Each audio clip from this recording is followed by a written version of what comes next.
আসসালামু আলাইকুম। হ্যাঁ, ওয়ালাইকুম আসসালাম। আসসালামু আলাইকুম। ওয়ালাইকুম আসসালাম। স্যার আমি বাংলাদেশ পুলিশের একজন সদস্য বলতেছি স্যার, আপনার সাথে একটু কথা বলতে চাইছিলাম স্যার, যদি আপনার সময় হয় স্যার। খুব জরুরি। হ্যাঁ স্যার, একটু জরুরি ছিল বলার জন্য, এই জন্য ফোন করছি স্যার। আপনি তো ব্যস্ত থাকেন, অনেক কাজ নিয়ে স্যার, সময় পাবেন না। তারপর আপনার এই ব্যস্ততার ভিতরে একটু সময় দিতেন আমার সাথে আচ্ছা, কথা ঠিক বলার। আছে, কোনো অসুবিধা নেই। পুলিশের মানে আমি নিজেও নিজেকে সবসময় মনে করি যে পুলিশের প্রতি আমার অনেক দায়িত্ব আছে। আমি সারদা পুলিশ একাডেমির লেকচারার ছিলাম। যাই হোক, বলেন বলেন, আপনারা তো জি সবাই স্যার, মাস এই ডিউটি এই পালন করেন। বিশ্বাসে একটু আপনার কাছে ফোন দেয়া স্যার। জি জি, ধন্যবাদ। জি স্যার স্যার স্যার আমাদের বাংলাদেশটা এখন অনেকটা স্বাধীন স্যার। এই বৈষম্য বিরোধী প্রত্যেকটা আন্দোলন থেকে বাংলাদেশ এখন স্বাধীন স্যার, কিন্তু আমাদের এই পুলিশের যে বৈষম্য স্যার, এটা কখন দূর হবে না? আমরা পুলিশের যে ভিতরে আবার বৈষম্যের কিসের ভিতরে বাস বৈষম্য? করি স্যার। পুলিশ দিকে তো সবাই স্যার ভয় পায়। পুলিশের ভিতরে বৈষম্য স্যার, আমাদের ভয় পায় স্যার, ঠিক আছে, সেটা তো আমাদের সিনিয়র অফিসারের কমান্ড অনুযায়ী, কিন্তু আমরা যে কতটা এই ডিপার্টমেন্টের বিসিএস অফিসার দ্বারা নির্যাতিত, সেটা তো শুধুমাত্র আমরাই জানি স্যার। না, বিসিএস অফিসার তারা নির্বাচন, তারা তো এসপি তারা তো কন্ট্রোল করে। আপনি কি সাব ইন্সপেক্টর? তারপর আমি পুলিশ কনস্টেবল। ও, পুলিশ করে আপনাদের তো খালি বিসিএস কর্মকর্তারা আপনাদেরকে নিষ্পেষিত করবে কেন? সাব ইন্সপেক্টর ওসি সাহেবরাও তো আপনাদের সাথে মিসবিহেভ করে। আপনাদের পুলিশের গেটের সামনে দাঁড়িয়ে থাকেন, যত আপনাদের সাথে করে। বলেন তো দেখি, আপনাদের কনস্টেবলদের সাথে কি কি ব্যবহার করে, একটু আমারও জানা দরকার। আমি খুব একটা বেশি জানি না। বলেন তো দেখি, আপনাদের সাথে কি বৈষম্য করে? স্যার বৈষম্যটার শুরুটা এখান থেকে হয়, যেমন স্যার আমরা পুলিশ ডিপার্টমেন্টে নিয়োগতে আসার পরে স্যার আমরা তো জানি যে আমরা বাংলাদেশের সেবায় কিছুটা কাজ করবো, কিন্তু আসার পরে স্যার আমরা দেখলাম যে আমাদের বিসিএস অফিসার যারা থাকে, তার বাসায় স্যার দেখা গেছে একজন পুলিশ সুপার যদি থাকে, তার বাসায় আমার মতো স্যার 15 থেকে 20 জন লোক দায়িত্বে থাকবে শুধু তার বাসা প্রোটেকশনের জন্য। মানে কি কিন্তু বলছেন? এখানে স্যার পনেরো দেখলাম জন যে তার 15 থেকে 20 জন পুলিশ একটা পুলিশ সুপারের বাসায় কি কি কাজ করে আপনাদের দিয়ে? তার স্যার কাজ করায় বলতে, তার যদি একটা ছেলে মেয়ে থাকে স্যার, ছেলে মেয়েটার স্যার স্কুলে পৌঁছাতে হবে, আনতে হবে, তাকে বাজার করে দিতে হবে, তার যদি ড্রেস থাকে সেটা কিন্তু স্যার তাকে ধুয়ে তাকে পরানোর মতো ব্যবস্থা আমাদের করে দিতে হবে। অন্যথায় স্যার তার বাসায় এই যে সে বিসিএস অফিসার এই অনুযায়ী তার সেন্ট্রি পোস্টে স্যার, সেখানে আমাদের দায়িত্বরত অবস্থায় থাকতে হবে যে বহি কোনো আক্রমণ হয় কিনা। সেখানে স্যার আমাদের 8 জন থাকে পুলিশ কনস্টেবল, সেখানে আমাদের দেখাশোনার জন্য ইনচার্জ থাকে। সে এএসআই পদমর্যাদা হতে পারে অথবা এসআই সশস্ত্র পদমর্যাদা হতে পারে স্যার। এটা তো এটা বাংলাদেশের শুধুমাত্র প্রাইম স্যার মিনিস্টারের পুলিশ তো মনে সুপারের। হয় না যে এইরকম কোনো দেয়। আর পুলিশ এসপিদের তো প্রত্যেকটা জেলায় যে সুন্দর বাসভবন, তারপরে যেসব সিকিউরিটি এলাকায় থাকে, ওদের তো তাদের সাথে কিছু করার কথা না। সে ভিআইপি জোনে থাকে স্যার, ভিআইপি জোন ভিআইপি মানে থাকার পরেও স্যার ভিআইপি এতটা এন্ড সিকিউর সিকিউর। জোন, সেখানে তো এই মানে গরু ছাগলও যাওয়ার সুযোগ নাই। প্রত্যেকটা জেলায় তো দেখি সবচেয়ে ভিআইপি বাসা ডিসি সাহেবের আর এসপি সাহেবদের। হ্যাঁ হ্যাঁ, কিন্তু স্যার আমরা তো তার প্রোটেকশন, আমরা তো স্যার যদি আমরা এটা ডিনাই করি যে আমরা এটা করতে পারবো না, যদি আমরা কোনো অবজেকশন দিই, তাহলে স্যার দেখা গেছে আমার বাসা যদি হয় চট্টগ্রামে, আমাকে চলে যেতে হবে স্যার ওখান থেকে দিনাজপুরে, অর্থাৎ আচ্ছা ওই আচ্ছা, রেঞ্জের সেটা বাইরে আছে, একেবারে সেখানে আমার আপনাকে এরিয়ার শাস্তি বাইরে দিল, আমার কিন্তু চলে যেতে হবে। এই 20 জন একটা স্পিড, আরো বলেন তো কি, খুব ইন্টারেস্ট পাচ্ছি তো। আর কি কি করে আপনাদের দিয়ে? স্যার দেখা গেছে যে সে তো বিসিএস অফিসার, তার মিসেস অবশ্যই স্যার শিক্ষিত হয় ম্যাক্সিমাম, সে যদি লোক বিবেচনা করে ব্যাংকার অথবা একটা কৃষি মন্ত্রণালয়ে চাকরি করে, তার যে স্যার একটা গাড়ি থাকে সেটা ড্রাইভ করার জন্য স্যার দেখা গেছে পুলিশ থেকে একজন সদস্য নিবে তার গাড়ি ড্রাইভ করার জন্য। তার বউয়ের প্রোটেকশনটাও স্যার আমাদের এই পুলিশ থেকে দেওয়া হয়। আপনি বলেন কি? আমার তো অবাকই লাগছে। আমি তো মনে করলাম যে আপনারা সবচেয়ে সুখী লোক, কিন্তু আপনাদের যে এসপি সাহেবরা এত মিসট্রিট করে, তো বাসার কাজের লোক বানিয়ে রাখছে। আপনারা তো তার বাসার কাজের লোক না, আপনি তো রিপাবলিক অফ বাংলাদেশ, বাংলাদেশের সরকারের দেশকে সেবা করতেছেন। একটা বিষয় স্যার এরকম, এছাড়া স্যার দেখা গেছে বিসিএস অফিসার স্যার আমাদের পুলিশ ডিপার্টমেন্টে ওনারা স্যার আমাদের প্রমোশনটা পেয়ে যাচ্ছে স্যার তাদের সিনিয়রিটিতে। হুম আমরা পুলিশ কনস্টেবলে ভর্তি হলাম, হুম। এখান থেকে স্যার আমাদের একটা বয়স ভিত্তিক যদি প্রমোশন থাকতো, তাহলে স্যার আমরা সবাই এখানে একটা বেনিফিট পেতাম, একটা প্রত্যাশা থাকতো যে আমরা একটা সময় প্রমোশন পাবো।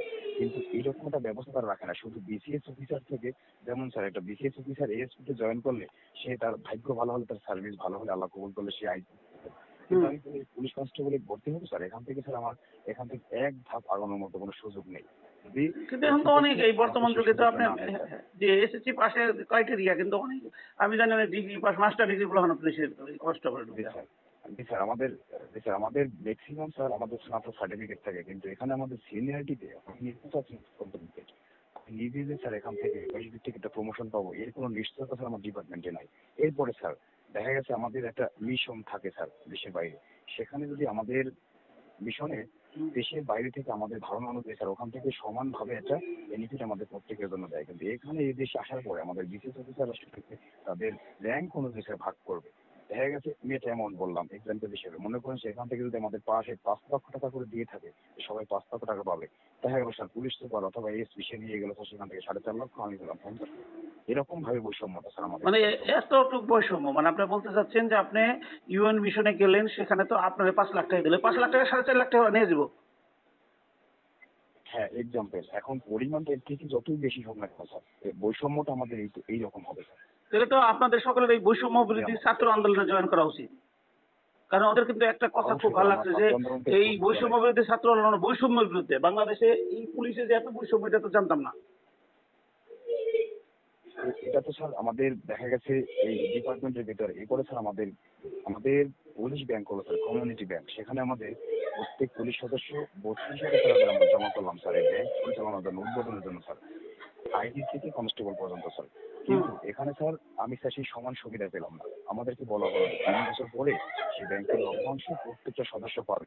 কিন্তু স্যার আমি সেই লভ্যাংশের এখন পর্যন্ত একটা টাকা আমার এই চামড়ার চোখে দেখলাম না যে আসলে এই লভ্যাংশ আমি পাবো কি পাবো না, না আমার মেইন যে টাকাটা আমি জমা দিচ্ছি সেটা কি আমার আছে না নাই, এই ডকুমেন্ট আমার কর্তৃপক্ষ কখনো আমাকে দেখায় না। মানে আপনি যে ব্যাংকে অথচ পুলিশ স্যার কমিউনিটি ব্যাংকে জমা দিতেছেন, আপনার যে টাকাটা দিচ্ছে ওই ডকুমেন্ট আপনাকে দেয় না।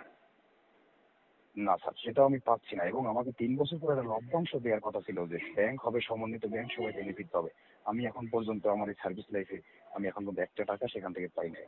অন্যথায় স্যার যখন আমাদের ব্যাংকে থেকে শুরু হলো স্যার, হুম। তখন বললো যে ব্যাংক থেকে সবাই টাকা তুলতে পারবে ব্যক্তিগত কাজে ব্যয় করার জন্য। ভালো কথা, আলহামদুলিল্লাহ ভালো একটা ব্যবস্থা করলো। সেখানে 7% সুদ ছিল, যে 7% সুদ হারে টাকা তুলতে পারবে। তারপরে স্যার সেই সুদটা গত বছর স্যার আমাদের এই পুলিশ ডিপার্টমেন্ট করলো এক ধাপে 14% স্যার।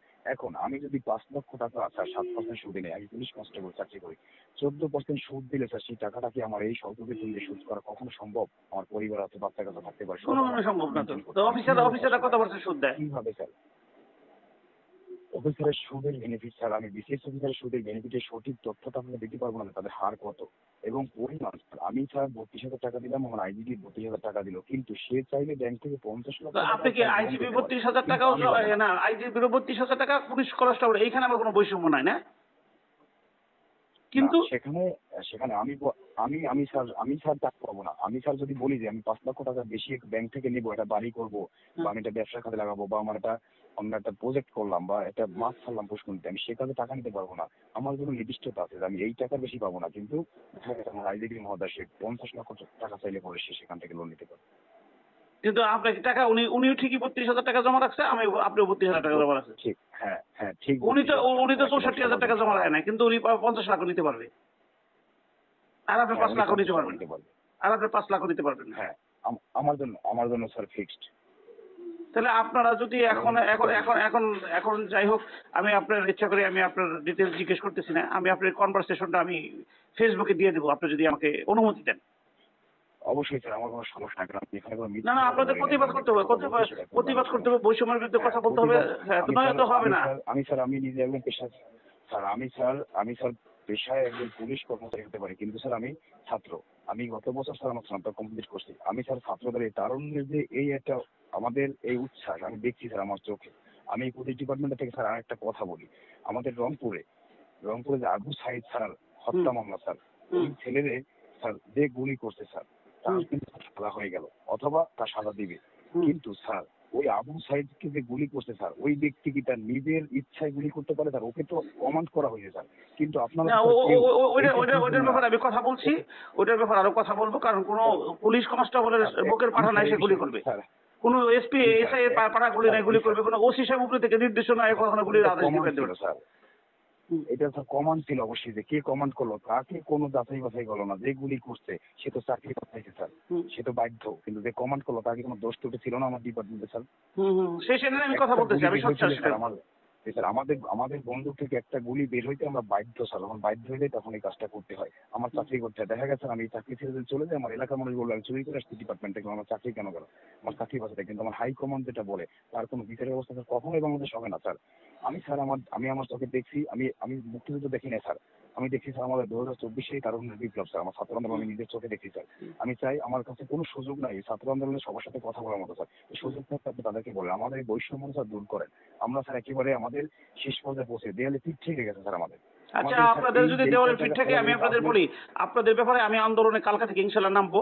আমি প্রত্যেকদিন 2টা করে লাইভ করব, এবং কি আমি আপনাদের গাইড করব, আপনারা আমাকে গাইড করাবেন। এই যেহেতু আপনারা অনেকে পুড়িয়ে মারছে, রাস্তায় ঝুলিয়ে রাখছে, এবং তাদের লাশের এখন পর্যন্ত শনাক্তকরণ হয় নাই। আর হলো যে আপনারা দিনরাত 24 ঘন্টা সার্ভিস করে দিয়ে রাখেন। ওইটার ইনশাল্লাহ এখন আপনাদের একটা পর্যন্ত না সমাধানের স্যার, মধ্যে চেষ্টা করবো। আমার যেহেতু এত রাত এই একটা এখন সময় ফোন পর্যন্ত দিচ্ছেন। আমি জানি না, এখন পর্যন্ত এখন পর্যন্ত আমি জানি না যে আমার সহকর্মী কজন ভাই কজন বোন এই এই এই এই যে ট্রাজেডি স্যার, এটা তো আমাদের যদি বাংলাদেশের জনগণের যে হয়ে থাকে যে মুক্তিযুদ্ধের ইতিহাস, এটা যে আচ্ছা, আপনার যখন সাথে আছে তার মনে করি এটা আমার কাছে আবার কথা পুলিশ বলবো, যেহেতু ট্রাজেডি স্যার। আপনার অনুমতি নিচ্ছি, এটা দিব বেশি লম্বা হলে আমি এটা যাবে না ফেসবুকে। অবশ্যই এটা দিয়ে অবশ্যই স্যার, অবশ্যই আপনার সাথে আবার কোনো পরবর্তীতে কথা বলবো। ঠিক আছে, ভালো থাকবেন আপনি। অবশ্যই। ওকে, আসসালামু আলাইকুম। Thank you.